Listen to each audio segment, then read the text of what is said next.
Alright, so these are all the pieces you should be getting. 2 wings, body, your cover should have 2 of these winglets and 2 of these winglet cutouts in case you need to make your own, in case you have a crash and you need to replace them. You should have 3 of these front covers, 1 with a center hole for a center mounted camera, 1 offset for a GoPro style, and 1 like this for a session or run cam 3 style. Your GoPro cage, 2 propellers. These are 50-50 propellers, tri-blades. They have a pretty carbon fiber on one side, but they're actually plastic. And you have your extruded carbon fiber square tube. Alright guys, so onto the assembly. Got your 2 wing pieces. And you have your rod.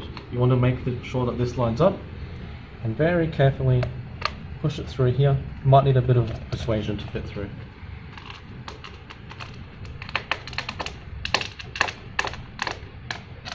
You want to make sure instead of just pushing it through, you want to make sure it's lined up, otherwise you'll damage the foam on the inside.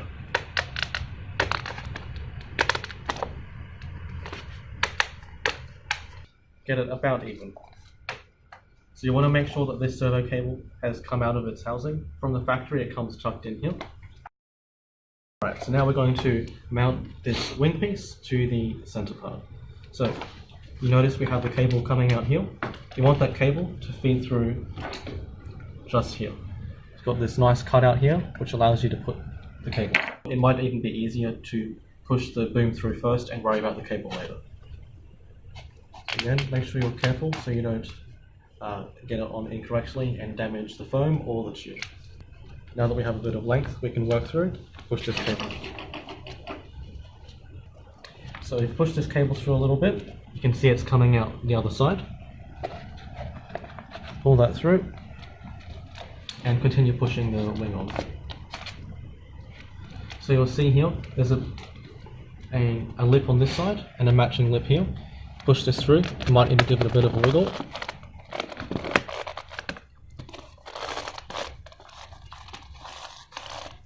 Until these parts mate together.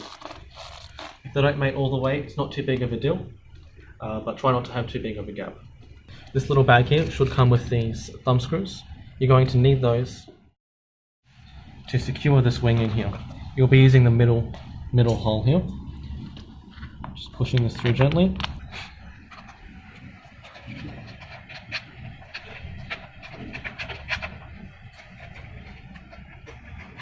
Just want to do that up nice and gently.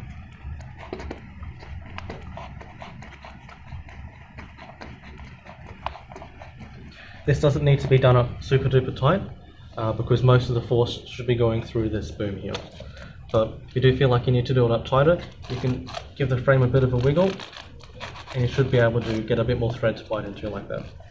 Alright, and repeat the other side. Just a note, before you mount the right wing piece, you need to make sure that you have this camera in beforehand so you can route these cables through this cutout before you put the wing on. Otherwise you'll have to route the cables through the top of the frame or redo it. So the next step, we're going to be mounting these winglets to the side of the wing. You'll see here we have this relatively flat side on the bottom, and matching here we have a relatively flat side. You want these to be lining up so the winglet is oriented correctly.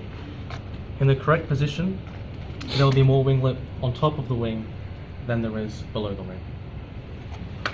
So we have these self-tapping screws here. You should have 4 of them, 2 for each side. Those screws will simply go through the side of the winglet. You want the foam side to be facing out and the 2 wooden sides to be in contact.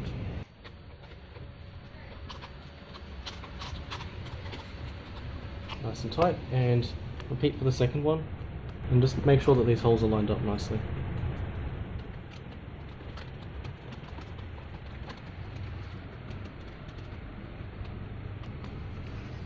Okay, you're going to want to make sure that it's lined up here.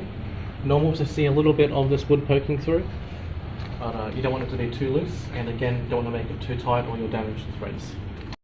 Alright, so there's only a few steps remaining.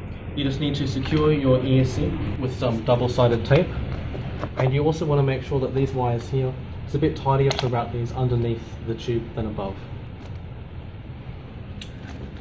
You'll also notice on the bottom you have these extruded parts, and these are for landing on to reduce the damage and also to help throw it as well. It also comes with this plastic sliding piece. This can just be double-sided taped or glued on, whatever suits you best. Best idea is to put it on this way. This will just protect it a little bit if you're landing on some rougher surfaces or have some harder landings on the belly. You'll also note here you have CG marked out on the wing, so when you have all the pieces on, battery installed, propeller on, you want this plane to be able to balance over that point when you hold it up like this, over those points. Now at the moment it's not going to balance because we don't have a battery or front cover on, but before you fly you need to make sure that these are on. Typically if it's a little bit to the tail heavy side it'll be more touchy, and if it's a little bit nose heavy it'll stall easy. So when it comes to your top cover, it's really quite easy to mount. You've got this cutout here and a matching tab on this top piece. Just slides in and the magnets will hold it in place. And for your front piece, again, you have your different types of front pieces for your different types of cameras. Just clips on there with a magnet. You'll notice that this piece here is actually not symmetrical. One side has more of a cutout and one side has less. Typically you'll want your camera facing slightly down on a wing so you can see the ground in your HD footage. So you'll want it to go this way for this piece. Alright guys, thanks for watching. Any questions, you can contact us, put a message down in the comments. Have a play.